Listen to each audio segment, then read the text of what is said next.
Hey everybody, welcome back to my channel. My name is Remy, and in today's video, we are going to be behind the scenes of Blossoming Year. So I'm going to take you through all of the sets that we have and show you kind of a little bit about this stuff.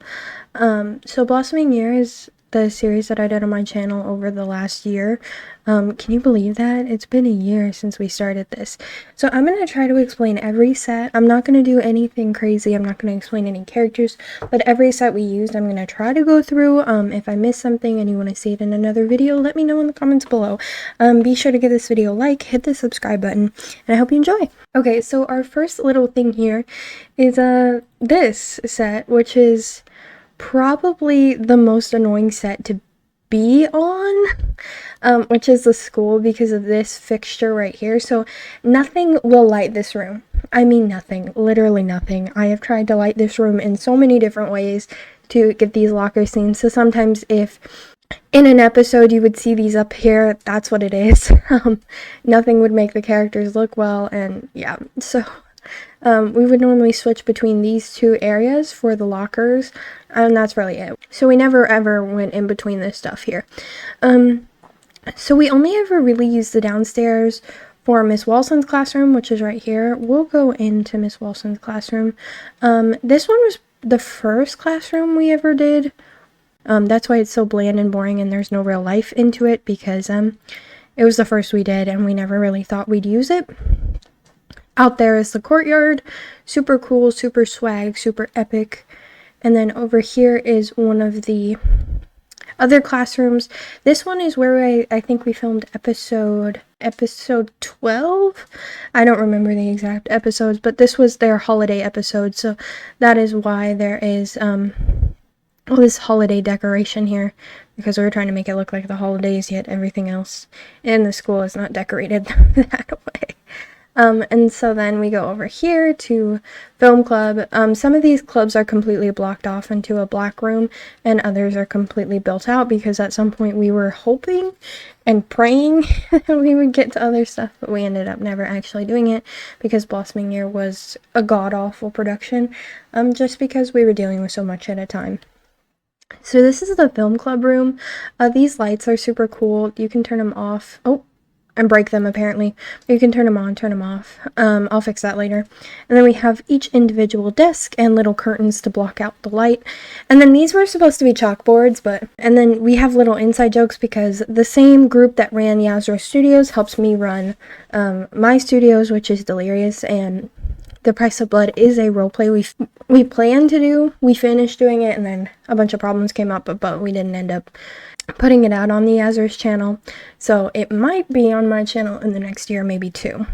And then Prepare for Club Day is seeing into the future, I guess.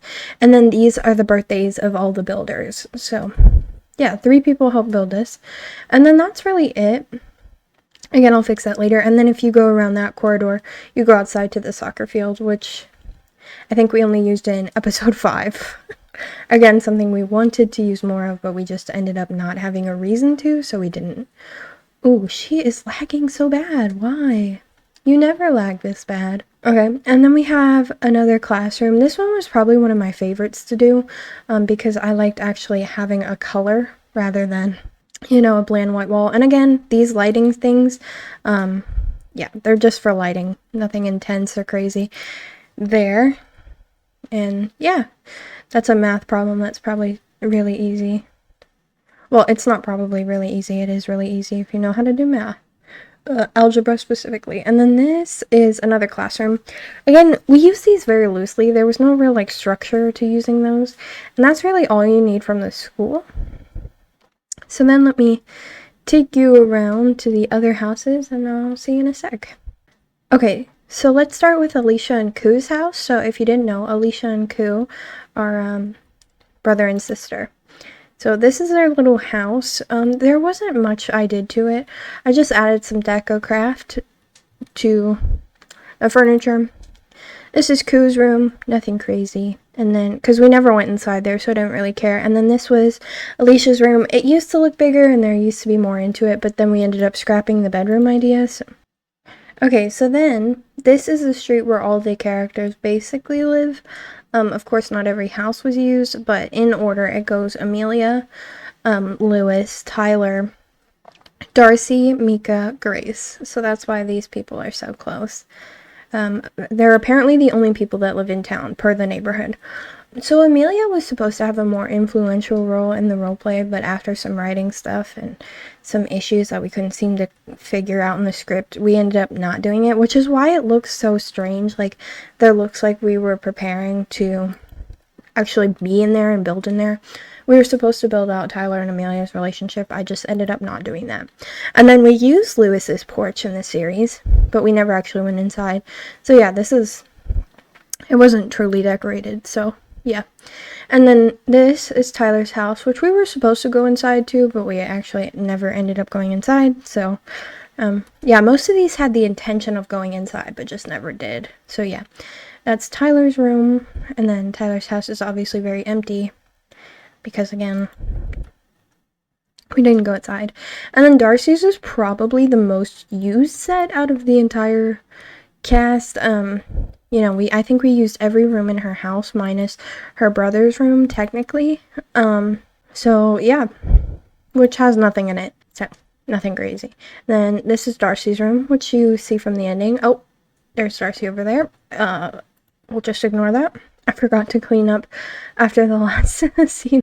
Yikes. Okay, and then we're at Mika's house. Mika's house probably had the most chisel and bit because we were just messing around. And then Mika's room, if you've never seen the whole thing, very pretty, very cute. I love decorating her room. And then this is Moss's room, Mika's stepbrother. Super cool, epic. He was supposed to be a gym bro and liked fishing, but we ended up scrapping a lot of Moss's character, and I don't think he really made it into this series. I think he only made it into the TikToks. I say as if I'm sorry, I don't remember. I should probably get better at remembering. And then this is Grace's house, which is probably the smallest house. Or no, it's decently big. And then Grace's room. And then up here is another bedroom. Yeah. So yeah, that was the set of Blossoming Year. There are other things here, obviously. But yeah, they're not built out. There's not anything inside of them. So yeah, thank you guys so much for watching today's little behind the scenes of Blossoming Year. Check out the series if you want to know more about it. And yeah, until next time, I guess. Bye!